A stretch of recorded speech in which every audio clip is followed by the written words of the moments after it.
Well, it finally happened. RFK Jr. has suspended his campaign and endorsed Donald Trump.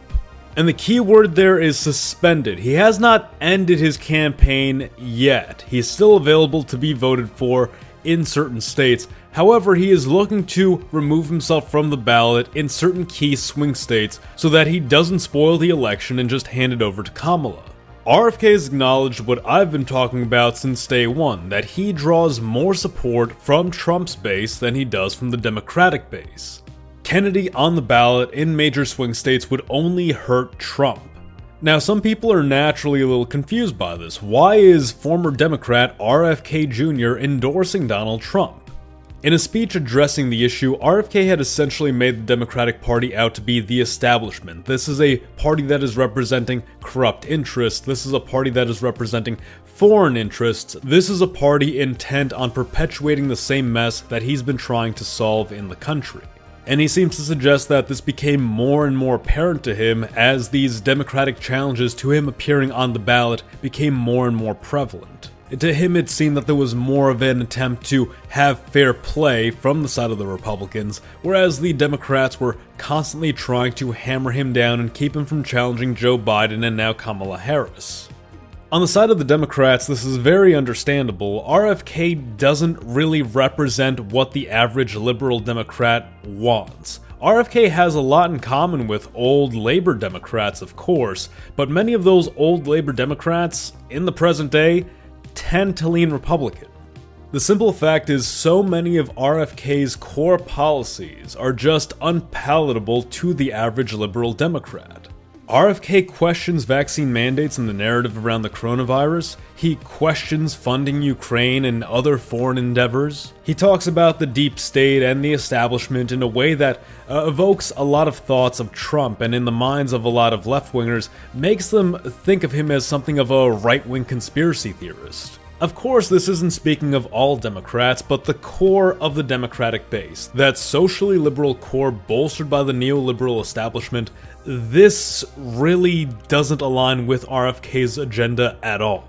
That being said, he does still appeal to a faction of the Democratic Party. It's not a massive faction, but in an election where just a few points goes a long way, yes, it's a significant amount of people. Now, initially, it was estimated that he would take anywhere from 10 to 20% of the total vote come election day. However, looking at things now, he's ranging around 5% of the total vote. 5% is still nothing to sneeze at, but in a situation where he'd be taking away one Democratic voter for every 2 Republican voters, that really didn't square well for Trump. Kennedy, of course, came to recognize this, and thus he suspended his campaign in several swing states. Though he does still remain on the ballot in several deep blue and deep red states, likely for the reason of wanting to see just how much of a turnout he can get, just how much of the vote he can flip in his direction in these otherwise monolithic states. Naturally, RFK Jr. dropping out and endorsing Trump is great news for Donald Trump. I've said in previous videos how Trump's chances of victory look better than they ever have, and really the only thing standing in his way of a sure victory is RFK Jr. being on the ballot. He is no longer on the ballot in those key states, so things look very good for Trump right now. Love him or hate him, Trump has highlighted a lot of huge issues with all aspects of government. We have a Secret Service that takes down a shooter but only after he shoots a presidential candidate. We have a politicized FBI which picks and chooses who it investigates based on its own bias, and an FDA that favors big pharmaceutical companies over the health of American citizens. Now, the FDA is trying to go after the sponsor of today's video, Black Forest Supplements, specifically the revolutionary NMN supplement, and it's not because of its safety or efficacy. Apparently, there's an effort to monopolize control of this anti-aging supplement by classifying it as an exclusive prescription drug that the FDA can then control access to. NMN is vital for the functioning of the 37 trillion cells in your body. A study by Harvard claims that NMN can help reduce weight, cholesterol, and even blood pressure in overweight adults. From what I've seen, this is the only supplement that not only slows down, but can reverse aging. Right now, Black Forest Supplements is giving everyone watching this video a special discount. For the next 48 hours, you can buy 2 and get 1 free. They want to ensure that people have access to NMN. Check out the link and grab some for yourself while it still lasts. Now, back to the video. Is it in the bag for him yet? It's very close, but there's something that has occurred over the last few weeks, something that's shown that Trump has lost some momentum, or rather, it's been more a matter of the Democrats building up more momentum in the aftermath of Kamala replacing Joe Biden. Kamala's bringing some new energy to the campaign. She's of course rallying people up and really seeing where her strengths lie insofar as where her voter base and support base is concentrated. Things look good for Kamala right now, but the election is still months away. Things could easily switch any which way. Kamala will very likely lose some momentum over the next few months. That being said, this isn't something that should be left to chance. Trump needs to maintain a high momentum, and more importantly, he needs to have a stronger strategy for how to criticize Kamala.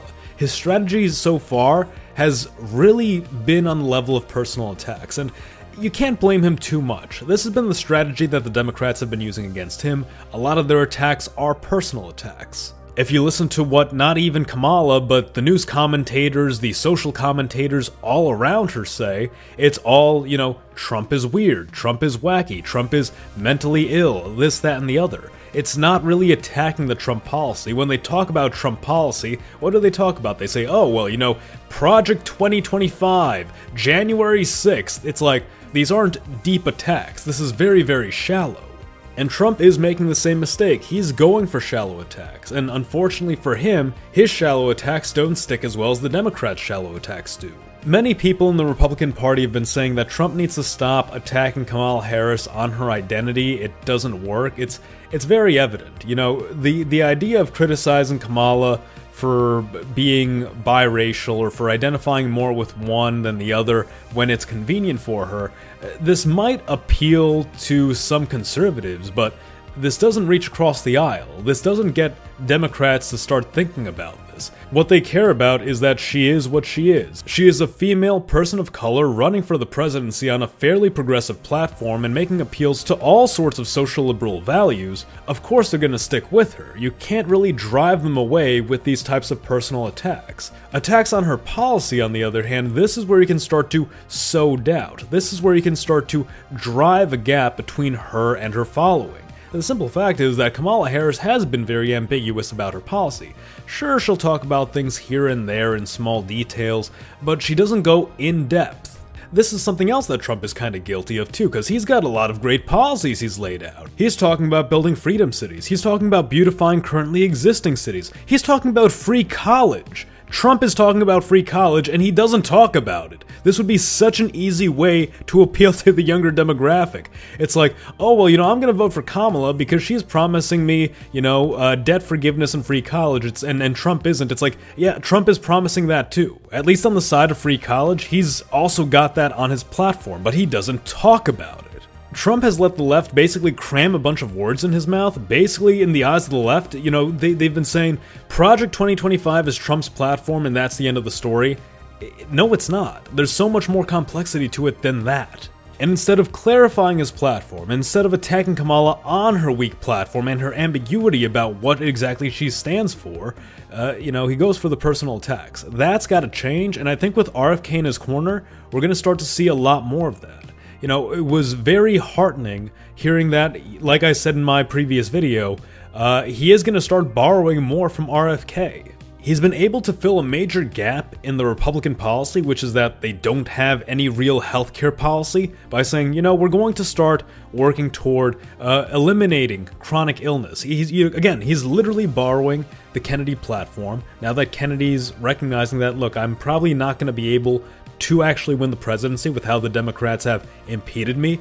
So, I'm going to be giving this platform to Trump. I'm going to help Trump along in developing this platform. I think a hybridization of their platforms will be ideal. RFK can bolster Trump where he's lacking in environmentalism, where he's lacking in healthcare, where he's lacking with independence. Kennedy's policy of making it easier for third parties to actually run. This has great appeal to both Trump's base and independents. This would be a great way to draw in some libertarian voters, even some voters who might not have turned out otherwise. The idea of, in future elections, we'll be able to get other people besides Republicans and Democrats on the ballot, that's very encouraging. That's the promise of change in the future. Now, Trump has alluded to the fact that he might have Kennedy in his administration, in his cabinet, if he wins the election. So far, what it seems like is that the two will be collaborating a lot closer, they're going to be talking policy a lot closer, and I certainly hope to see that. Between the two of them, Trump and Kennedy do have a lot of fresh ideas. I think part of the issue is they let outsiders shape the narrative around them and concentrate on, the scarier side of things. That, RFK is a conspiracy theorist and he's gonna abolish vaccines. You look into what RFK actually stands for, and that's really not the case. Is he skeptical of vaccines? Sure, and he gives decent justification for why. But he's not going to have a situation where every family ends up becoming an anti-vaxxer. I mean, just to elaborate on that point really quickly, his whole qualm with vaccinations is that vaccines have side effects. Vaccines always have side effects, and while the majority of people probably won't suffer any major side effects from them, for that, let's say 10% of the population that will suffer something major, there should be a way of providing them an alternative. There should be a way of keeping them safe, because their health matters as well. Having ways of testing or recognizing how a vaccine might affect certain people, that's valuable. That's important for taking care of that 10% of the population. I mean, America has, 300 million people in it? 10% of that is a lot of people.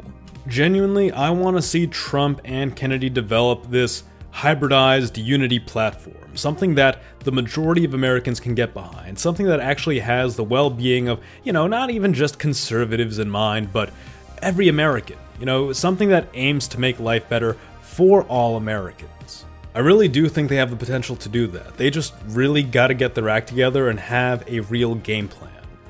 But those are just my thoughts. Let me know what you think in the comments below. Do you think a Trump-RFK team-up is gonna be best for America? Or are you more of a, Kamala loyalist? Do you think she's got the better vision? And if so, I want to hear why. I've spoken to my liberal buddy about this a little bit, and he's given me his opinions.